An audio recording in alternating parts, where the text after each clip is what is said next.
നമസ്കാരം. ഇന്നത്തെ പത്രങ്ങളിലെ പ്രധാന തലക്കെട്ടുകൾ പരിശോധിക്കാം.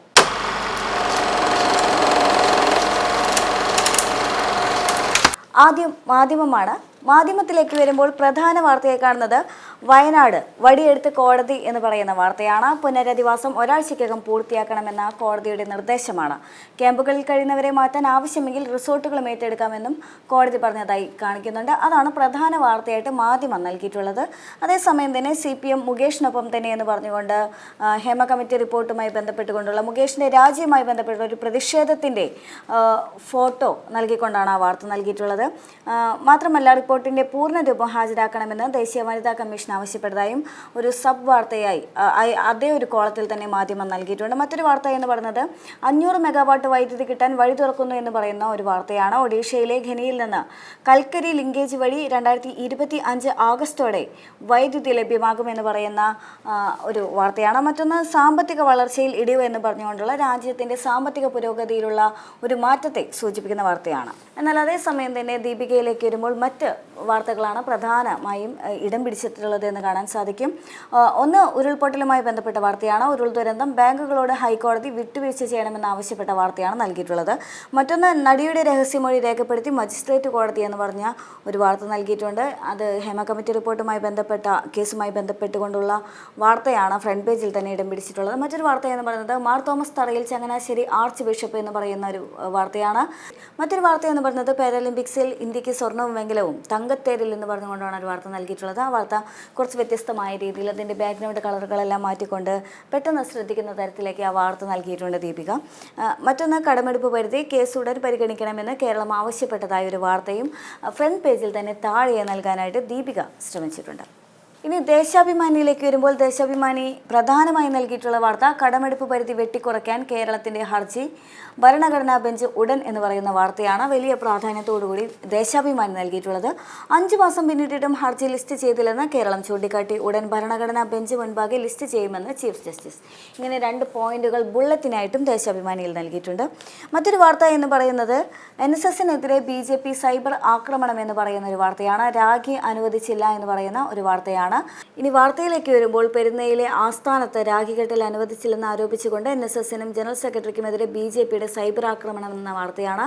അതായത് സാഹോദര്യത്തിന് പ്രതീകമായ രാഖി NSSന്റെ ഹെഡ് ഓഫീസ് ജീവനക്കാരുടെ കൈകളിൽ നിന്ന് സുകുമാരൻ നായർ അയച്ചു മാറ്റി എന്ന് പറഞ്ഞുകൊണ്ടുള്ള ഒരു BJPയുടെ ഒരു സൈബർ ആക്രമണം ഉണ്ടായിരുന്നു NSSനെതിരെ. അതിനെ സംബന്ധിക്കുന്ന വാർത്തയാണത്. വിഴിഞ്ഞം അന്താരാഷ്ട്ര തുറമുഖത്തിലേക്ക് തുടർച്ചയായി കപ്പലുകൾ എത്തുന്നു എന്ന് പറയുന്ന വാർത്തയാണ് ആ വാർത്ത. മറ്റൊരു വാർത്ത എന്ന് പറയുന്നത് അനീഷ് വീണ്ടും ജീവിത വളയം പിടിച്ചു എന്ന് പറയുന്നൊരു വാർത്തയാണ്. DYFI ജീപ്പ് തിരിച്ചു നൽകിയെന്ന് പറയുന്നൊരു വാർത്തയാണ്. അതായത് മുണ്ടക്കൈ ഉരുൾപൊട്ടലിൻ്റെ കണ്ണീരോർമ്മകൾക്കിടയിലും അനീഷിനും ഭാര്യയ്ക്കും അതിജീവനത്തിൻ്റെ കരുത്ത് എന്ന് പറഞ്ഞുകൊണ്ട് വീണ്ടും അവർ ജീവിതത്തിലേക്കും അവരവരുടെ തൊഴിലിടങ്ങളിലേക്കെല്ലാം തന്നെ തിരിച്ചെത്തുന്ന ഒരു വാർത്തയാണ് ദേശാഭിമാനി നൽകിയിട്ടുള്ളത്. അടുത്തത് മലയാള മനോരമയാണ്. മനോരമയിലേക്ക് വരുമ്പോൾ മനോരമ അതീവ പ്രാധാന്യത്തോടുകൂടി നൽകിയിരിക്കുന്ന വാർത്ത മാർ തോമസ് തറയിൽ ചങ്ങനാശ്ശേരി ആർച്ച് ബിഷപ്പ് എന്ന വാർത്തയാണ്. ദീപികയിലും ഇടം പിടിച്ചിരുന്നു ഫ്രണ്ട് പേജിൽ തന്നെ ഈ വാർത്ത. മറ്റൊരു വാർത്ത എന്ന് പറയുന്നത് ലാനിന വൈകും മഴ കനത്തേക്കും എന്ന വാർത്തയാണ്. ഓഗസ്റ്റിൽ 9% അധിക മഴ ലഭിക്കുമെന്നും ജൂൺ ഓഗസ്റ്റിൽ 12% മഴ കുറഞ്ഞിരുന്നു എന്ന് പറയുന്ന ഒരു കാലാവസ്ഥയുമായി ബന്ധപ്പെട്ട ഒരു വാർത്തയാണ്. മറ്റൊന്ന് ഗുജറാത്തിൽ പേമാരി വെള്ളപ്പൊക്കം 26 മരണം എന്ന് പറയുന്ന ഒരു ഖേദകരമായൊരു വാർത്ത കൂടി മനോരമ ഫ്രണ്ട് പേജിൽ തന്നെ നൽകിയിട്ടുണ്ട്. മനോരമയെ സംബന്ധിച്ച് മനോരമയ്ക്കുന്ന 3 ഫ്രണ്ട് പേജുകളാണ്. അതിൽ 3-ാമത്തെ പേജിലേക്ക് വരുന്ന സാഹചര്യത്തിൽ ആഭ്യന്തര വകുപ്പിനെതിരെ അൻവറിൻ്റെ ഒറ്റയാൾ സമരം എന്ന് പറയുന്ന കഴിഞ്ഞ ദിവസം PV അൻവർ നടത്തിയ സമരം അദ്ദേഹം കുടയും ചൂടി ഒരു കസേരയിലിരിക്കുന്ന ചിത്രങ്ങളെല്ലാം നൽകിക്കൊണ്ട് മനോരമ വാർത്ത പങ്കുവച്ചിട്ടുണ്ട്. മറ്റൊന്ന് ആനി രാജയ്ക്ക് പിന്നാലെ ബൃന്ദാക്കാരാട്ടും രംഗത്ത് മുകേഷിൻ്റെ കാര്യം ഇന്നറിയാം എന്ന് പറഞ്ഞുകൊണ്ട് CPIയുടെ ഒരു നിലപാടുമെല്ലാം തന്നെ കാണിക്കുന്ന ഒരു വാർത്തയാണ്. ഈ വാർത്തയോടൊപ്പം തന്നെ മറ്റൊരു കാർട്ടൂൺ കൂടി ഉൾപ്പെടുത്താനായിട്ട് മനോരമ ശ്രദ്ധിച്ചിട്ടുണ്ട്. കുറച്ച് രസകരമായ രീതിയിൽ തന്നെ ഹേമ കമ്മിറ്റിയെ സംബന്ധിക്കുന്ന തരത്തിലൊരു കാർട്ടൂൺ നൽകിയിട്ടുണ്ട് മനോരമ. മാതൃഭൂമിയിലേക്ക് വരുമ്പോൾ നിരക്കുകൾ കുറയാൻ വഴി തുറക്കുന്നു എന്ന് പറഞ്ഞുകൊണ്ടുള്ള ഒരു വാർത്തയാണ്. നിരക്കിന് നിയന്ത്രണവുമായി കേന്ദ്രം എന്ന് പറഞ്ഞുകൊണ്ട് ഈ വാഹന ചാർജിംഗ് സ്റ്റേഷനുകളിലെ തോന്നുംപടി നിരക്കിന് തടയിടാൻ കേന്ദ്ര സർക്കാർ എന്ന് പറയുന്ന അല്പം ആശ്വാസം നൽകുന്ന ഒരു വാർത്തയാണ്. മറ്റൊരു വാർത്ത എന്ന് പറയുന്നത് സെക്രട്ടേറിയറ്റിലെ ദർബാർ ഹാളിൽ സംസ്ഥാന സർക്കാർ നൽകിയ യാത്രയയപ്പ് ചടങ്ങിന് ശേഷം പുറത്തേക്ക് വരുന്ന മുൻ ചീഫ് സെക്രട്ടറിയായ V. വേണു അദ്ദേഹത്തിൻ്റെ കുടുംബവുമായി നിൽക്കുന്നൊരു ചിത്രം നൽകിയിട്ടുണ്ട്. രസകരമായൊരു ചിത്രമാണ് നൽകിയിട്ടുള്ളത്. അതിനെ സംബന്ധിക്കുന്ന വിശദമായ വാർത്തകൾ അതിൻ്റെ ഉൾപേജുകളിലുണ്ട്. പക്ഷേ ഫ്രണ്ട് പേജിൽ തന്നെ രസകരമായ ചിത്രം മാതൃഭൂമി പങ്കുവയ്ക്കുന്നുണ്ട്. മറ്റൊരു വാർത്ത എന്ന് പറയുന്നത് മാതൃഭൂമിൻ്റെ മറ്റൊരു ഫ്രണ്ട് പേജിലേക്ക് വരുമ്പോൾ കാണാൻ സാധിക്കുന്നത് അന്വേഷണത്തിന് മൂർച്ച കൂട്ടി എന്ന് പറഞ്ഞുകൊണ്ട് എല്ലാ പരാതിക്കാരുടെയും രഹസ്യ മൊഴിയെടുക്കുമെന്ന് പറഞ്ഞുകൊണ്ടുള്ള ഒരു വാർത്തയാണ്.